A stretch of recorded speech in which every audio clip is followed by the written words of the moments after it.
1980 से लेकर 2025 तक कैसे बीजेपी ने धीरे धीरे लगभग पूरे देश पर कब्जा कर लिया, जिसने अच्छे दिन के वादे से शुरुआत की और नया भारत की कल्पना को हकीकत में बदलने का दावा किया, जहां हर कदम पर मजबूत भारत और सबका साथ सबका विकास के नारे गूंजते रहे।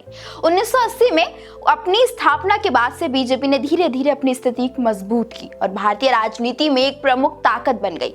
चलिए जानते हैं कि कैसे बीजेपी ने देश के विभिन्न हिस्सों में अपनी पकड़ बनाई और आज भारतीय राजनीति के प्रमुख दलों में से वो एक बन गई। भारतीय जनता पार्टी का गठन 1980 में जनता पार्टी के टूटने के बाद हुआ।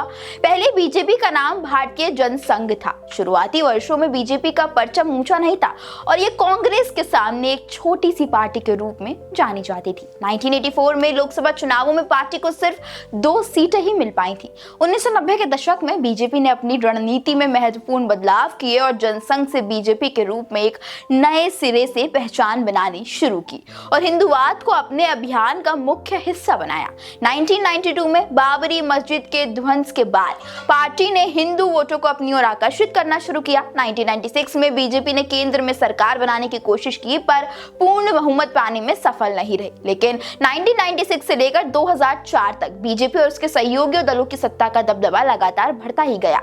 1998 में अटल बिहारी वाजपेयी की अगुवाई में बीजेपी ने केंद्र में अपनी सरकार बनाई। अटल सरकार की उपलब्धियों में पोखरण 2 परमाणु परीक्षण, आर्थिक सुधारों का दौर, इंफ्रास्ट्रक्चर परियोजनाओं का शुभारंभ प्रमुख थे। 2001 के संसद हमले के बाद बीजेपी की छवि मजबूत हुई और इसे एक मजबूत और सक्षम नेतृत्व के रूप में देखा जाने लगा। बीजेपी का सत्ता में आने का सबसे बड़ा मोड़ 2014 में आया। नरेंद्र मोदी की अगुवाई में पार्टी ने 282 सीटों के साथ पूर्ण बहुमत हासिल की, जो एक ऐतिहासिक जीत थी।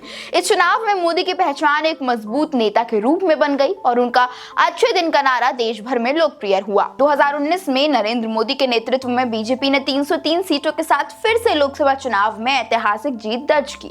इस बार बीजेपी ने भारतीय राजनीति के विविध आयामों में अपनी पकड़ मजबूत की, खासकर हिंदी पट्टी, पश्चिम बंगाल, उड़ीसा, उत्तर पूर्वी राज्य और कर्नाटक में। बीजेपी ने चुनावी रणनीति में भी कई बदलाव किए। सोशल मीडिया और डिजिटल प्रचार का इस्तेमाल पार्टी ने बड़े पैमाने पर किया। 2014 और 2019 में बीजेपी ने सोशल मीडिया को एक प्रमुख प्रचार माध्यम के रूप में अपनाया, जिससे यंग वोटर्स तक आसानी से पहुंच बनाई। बीजेपी की सफलता के प्रमुख कारणों में उनकी चुनावी रणनीति, मजबूत नेतृत्व और सामाजिक सांस्कृतिक मुद्दों पर फोकस शामिल है। पार्टी ने हिंदू बहुल जनसंख्या का समर्थन हासिल किया और विकास के मुद्दों को प्रमुखता दी। इसके अलावा पार्टी के समर्थकों के बीच एक मजबूत विश्वास और संगठनात्मक ढांचा भी इसके विजय की कुंजी बनी। और अब देखिए, 27 साल बाद दिल्ली में भी सूखा खत्म हुआ और बीजेपी दिल्ली में भी आ गई है।